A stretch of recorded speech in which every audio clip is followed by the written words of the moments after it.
Hello, everybody. Thank you for joining me for another one-man review. Today I'm looking at issue 4 of Stephen Murphy and John Rovnak's Fun to Funky. This is a book. Me and Sean covered the first couple issues of it, I think when we talked about Stephen Murphy and Michael Zulli's Puma Blues, but maybe one of the Ninja Turtle episodes had Stephen Murphy in it. This is a small little like self-published zine that Murphy's doing with John Rovnak on art.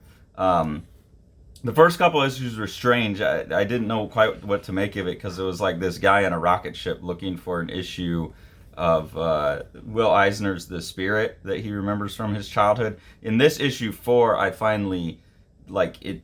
This is like where the emotional part latches on. And in issue 4, we're starting at page 25. These are really short, so hopefully at some point this gets collected because I definitely believe that this product, when you can read through it and get to page 25 like in 10 minutes, then the emotional stuff sets in and you're like, oh, okay, the kind of weird surrealist stuff that I wasn't quite sure where I was leading to makes more sense now. I was always interested in it, but it was like I didn't know where this is going, and now that I know where it's going, I think it's a really interesting project, so hopefully it gets collected. This issue is kind of delving into like the psychological aspects of being a collector and being a fan of comics, and that's what this is a really a meditation on. How this stuff impacts us and why, and just what it is to be a fan.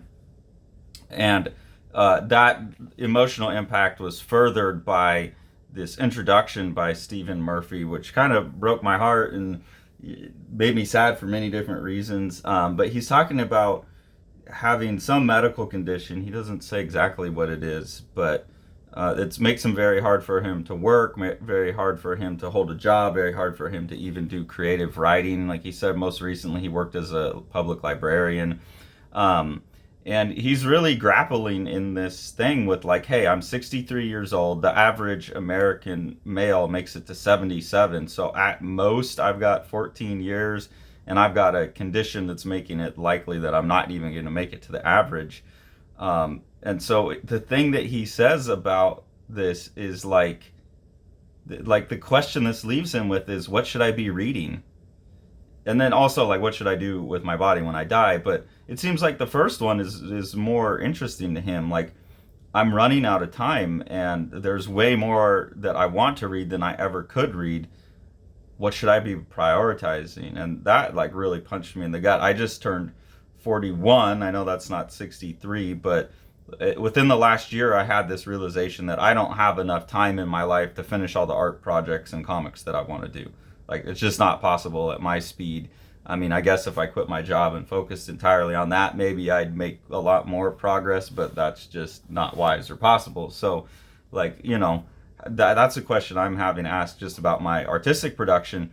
And then on top of that, it's like I also want to read all this stuff, but that's time away from artistic production. Artistic production is time away from reading, and like we're just running out of time here, man.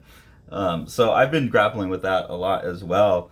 And I think that hits to the root of like comic fans as well, which is what this book is becoming about. Is like most people I know that are into comics, all the guys that we talk to on the channel, all the people that over the last couple of years, all the fans and everything that since I started re-engaging with the comic community, I feel like everyone's like me. We all kind of OCD. We want to, like, it drives us crazy, all the stuff that hasn't been translated. It drives us crazy, all the stuff that's out of print that we can't get a hold of. It drives us crazy, all the indie stuff that we've probably never even seen because it was made in 1987 and it was handed out at like a small press expo, but it was awesome. And we kind of have this OCD, got to collect them all mentality. Um, and there's just no time. There's no time to read all of that. There's no time to even find it. Even if you had like a library like the Billy Ireland or something that had all of them, you probably couldn't read all of them and you've still missed some. And then you add in all of the actual like novels and all the nonfiction writing and all of the TVs and the movie, just all the music, all these things that you want to have time to enjoy, you don't. And that's distressing. And so for someone to just straight up ask like, all right, like we're to we're to the point where we got to prioritize what should I be doing with my time.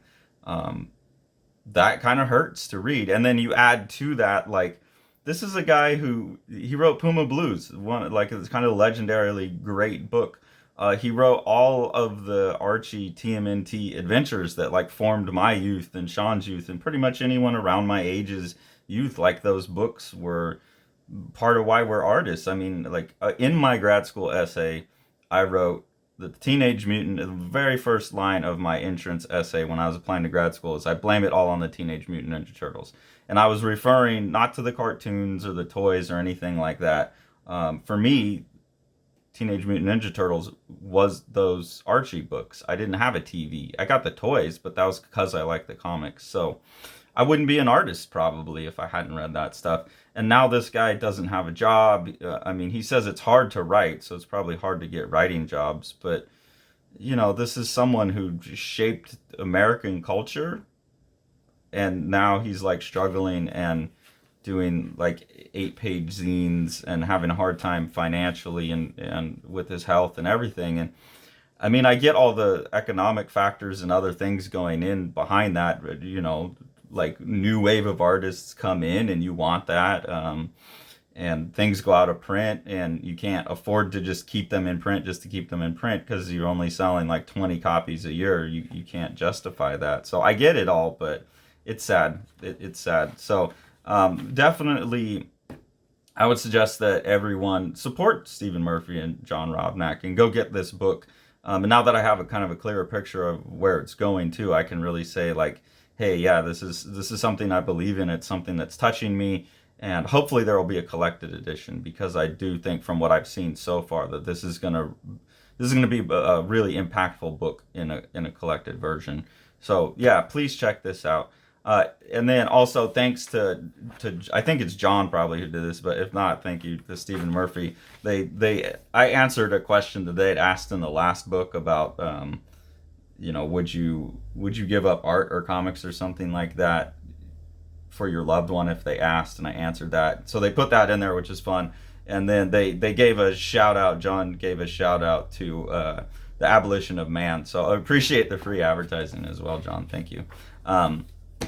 So yeah, check out Fun to Funky. I'll put a link to where you can order it. And then if you appreciate what we're doing here on the channel, the best way to support us is to support the books that Sean has coming out from Living the Line Publishing. So we'll take a look at some of those now. The Eisner nominated The Strange Death of Alex Raymond by Dave Sim and myself. This is a gorgeously illustrated and designed book. Dave doing most of the illustration. Amazing compositions throughout.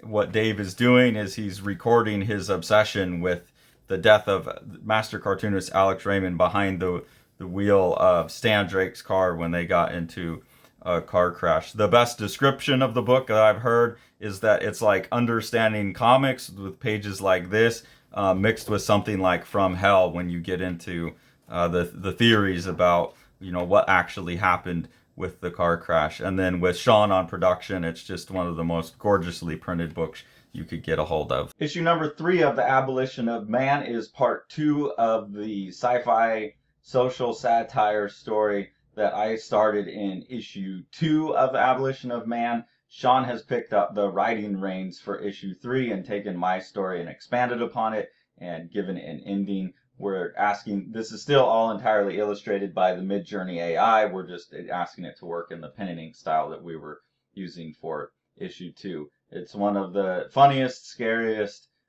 most interesting looking comics that you'll get in a long while. So definitely check this out. And if you haven't, make sure you get all the issues 1 and 2 and 4 and 5 when they come out as well. Thanks for following along. Take it away, Jeff. You want to see all these books? Smash that subscribe button